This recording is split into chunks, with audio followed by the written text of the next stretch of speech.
Suasana kebatinan internal PDIP saat ini, seperti apa menurut Bang Kodari? Mungkin kalau kayak habis dapat gempa kali ya. Gempa. Ya, Berapa skala Richter nih? gitu ya. Makanya Bang Guntur tiba-tiba hilang. Karena saya kira PDI Perjuangan pasti akan rapat dulu secara internal ya. Untuk katakanlah menerima, mencerna, mengkaji perkembangan politik yang menurut saya bisa menjadi game changer pemilu 2024 dalam konteks pemilu legislatif. Ya. Karena kalau kita belajar dari pengalaman pemilu tahun 2004 misalnya, Partai Demokrat waktu itu mengalami lonjakan ya, partai baru dari, saya waktu itu survei lah, 1 tahun sebelum pemilu legislatif dilaksanakan, itu surveinya Partai Demokrat masih sekitar 2% begitu. Tetapi begitu Bu Ani Yudhoyono sebagai simbol SBY ya, yang menjadi calon presiden paling populer pada waktu itu masuk ke Partai Demokrat dalam posisi wakil ketua umum, maka Partai Demokrat tiba-tiba tembus 7,5% begitu. Jadi saya kira bukan mustahil nanti PSI yang tidak lolos PT tahun 2019 mungkin dapat 2% barangkali ya. Sekarang surveinya juga 1%, 2%. Bukan mustahil nanti akan seperti Partai Demokrat 7%, 8% begitu.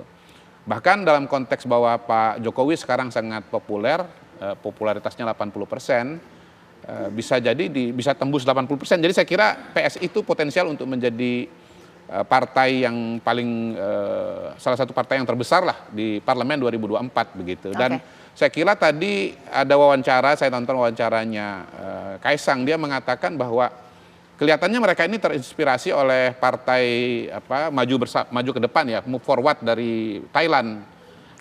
Yang kemudian memenangkan pemilu legislatif di Thailand baru-baru ini. Itu partai baru dan dipimpin oleh anak muda namanya Pita Limjarunrat begitu, bisa memenangkan pemilu legislatif di Thailand begitu. Jadi saya kira tahun 2024 ini kita kemungkinan akan melihat satu partai baru lagi di dalam parlemen namanya PSI. Singkat Bang, ini kelebihan untuk PSI, apakah ini juga kekurangan atau mungkin nanti akan menjadi permasalahan untuk PDIP? Suara khususnya di Solo dengan manuver dari Kaisang ini berpengaruh tidak sih? Saya kira akan berpengaruh ya, bisa berpengaruh ya. Pertama begini, Pak Jokowi itu kan selama ini menjadi salah satu alasan orang memilih PDI Perjuangan begitu. Begitu ada PSI maka opsinya menjadi dua gitu. Selain PDIP ada juga PSI. Ya. Yang kedua sebetulnya secara latar ideologi saya lihat sebetulnya mirip dengan PDIP. PDIP itu kan partai yang plural, Bhinneka Tunggal Ika.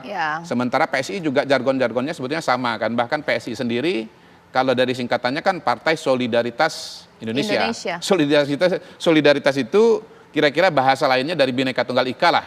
Kira-kira begitu. Jadi saya melihat segmennya PSI ini dengan PDIP itu sangat-sangat mirip sebetulnya. Bedanya cuman bahwa PSI selama ini barangkali belum sampai ke masyarakat di bawah. Kalau PSI itu masih di kelas menengah perkotaan, terbukti mereka paling kuat di Jakarta. Yang kedua mungkin PSI selama ini lebih kepada anak muda, sementara kalau PDI Perjuangan mungkin karena ini partai lama justru selain orang muda juga banyak dari generasi lama ya, katakanlah yang punya romantisme kepada Bung Karno. Apa yang bisa kita artikan dari manuver dari seorang Kaisang? Apakah artinya bisa juga bahwa ini indikasi ada kemungkinan PSI nanti yang merapat kepada Ganjar, atau jangan-jangan ada kemungkinan anak Pak Jokowi lain ditarik keluar dari PDIP, Gibran merapat ke Prabowo, seperti yang apa? bisa dikatakan pada hari ini adalah kelihatannya PSI kecenderungannya kan ke Prabowo Subianto dalam beberapa acara, termasuk kemarin deklarasi resmi Partai Demokrat.